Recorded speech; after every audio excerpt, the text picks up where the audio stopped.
This video presents the most important social and political events that unfolded in Athens from the 7th century BC to the beginning of the Athenian Democracy in 449 BC, along with the personalities involved in the process.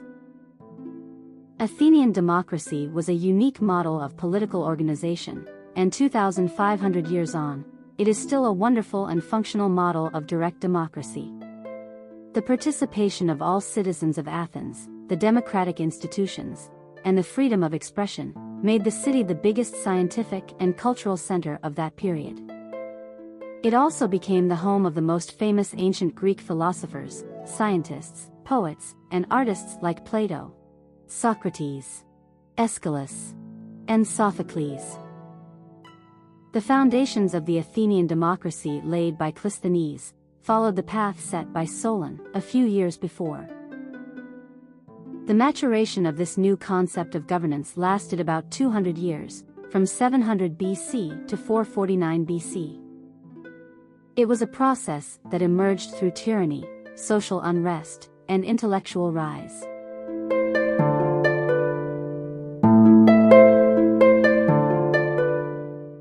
Seventh century BC.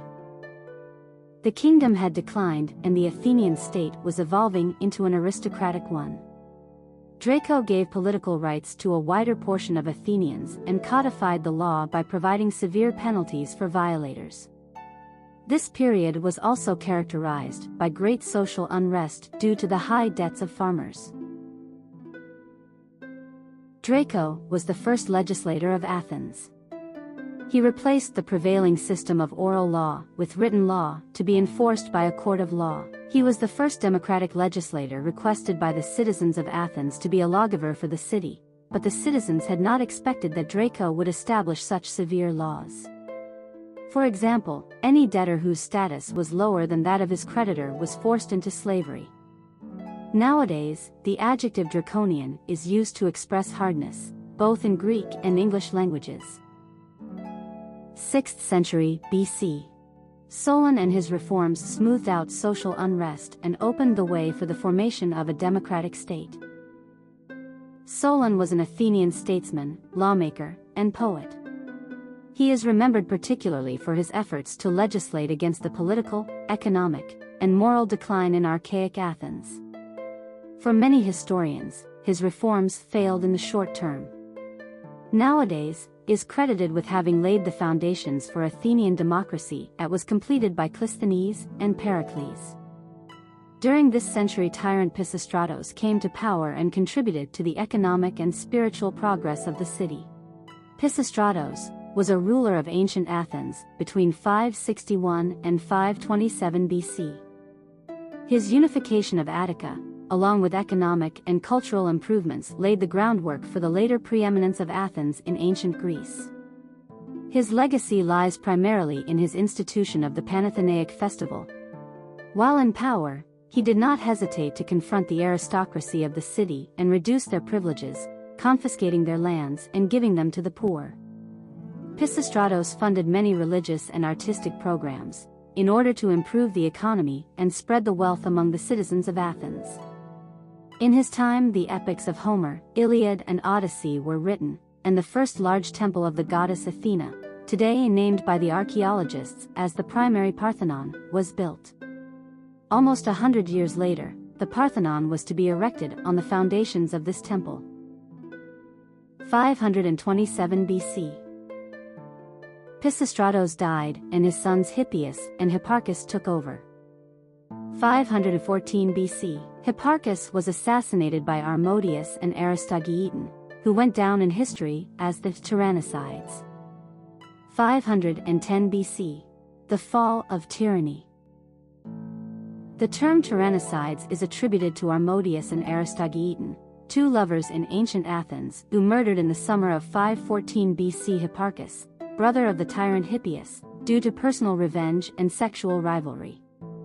After the establishment of democracy, the Athenians honored them as the tyrannicides, and erected a group of statues made of bronze in the cultural and economic center of the city, the Agora. After the defeat of the Greek forces in the naval battle of Artemisium and the Spartans in the Battle of Thermopylae, the statue, work of the sculptor Antenor, was taken by the Persians during their invasion in Athens in 480 BC. 508 to 507 BC. Cleisthenes laid the foundations of Athenian democracy with his radical reforms. Cleisthenes was born in 570 BC. He was a statesman, the founder of Athenian democracy, and a lord of Athens from 525 to 524 BC. Cleisthenes successfully allied with the popular assembly against the nobles and imposed democratic reform. For most historians, the most important innovation of Cleisthenes was that he gave wider political responsibility to the citizens of Athens, introducing the 10 tribes of Attica to take the place of the 4 Ionic blood tribes. He also increased the members of the Council of 400, which was introduced according to Aristotle by Draco or according to Plutarch by Solon, to 500 members. He also introduced the concept of isonomia, where all citizens were equal. 449 BC. The democratic state was completed with the reforms of Pericles and Ephialtes. Athens became the cultural center of the developed world, and the grand investment program of Pericles began. Ephialtes was an Athenian politician and an early leader of the democratic movement. In the late 460s BC, he oversaw reforms that diminished the power of the AREOPAGUS, a traditional bastion of conservatism, and which are considered by many modern historians to mark the beginning of the radical democracy for which Athens would become famous. These reforms included the control of officeholders and the judicial functions in state trials. He introduced pay for public officeholders, reduced the property qualifications for holding a public office, and created a new definition of citizenship. Ephialtes, however, would not live to participate in this new form of government for long.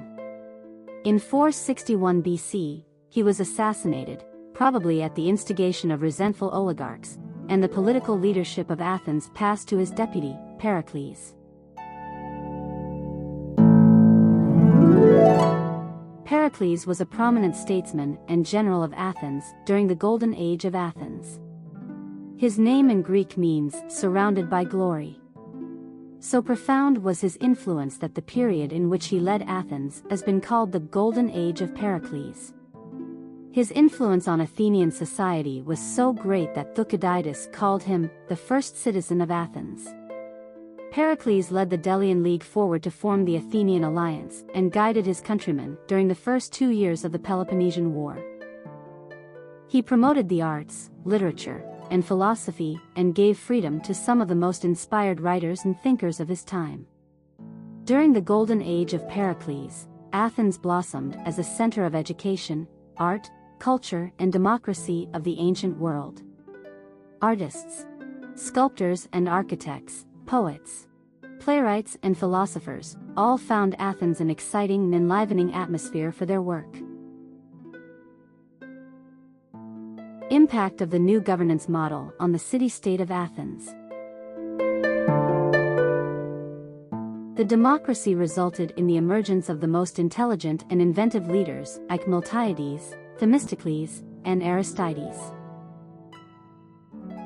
A natural consequence of the economic, political, and cultural development of the city was its hegemony over the other developed Greek city-states like Sparta, Corinth, and Thebes, and the military victory over the Persian Empire after the defeat of the Persians in the Battle of Marathon in 490 BC, the naval Battle of Salamis in 480 BC, and the Battle of Plataea in 479 BC.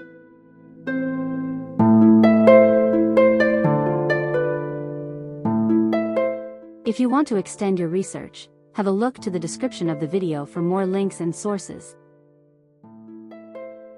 Did you like this video? Give us a thumbs up and subscribe to support our channel.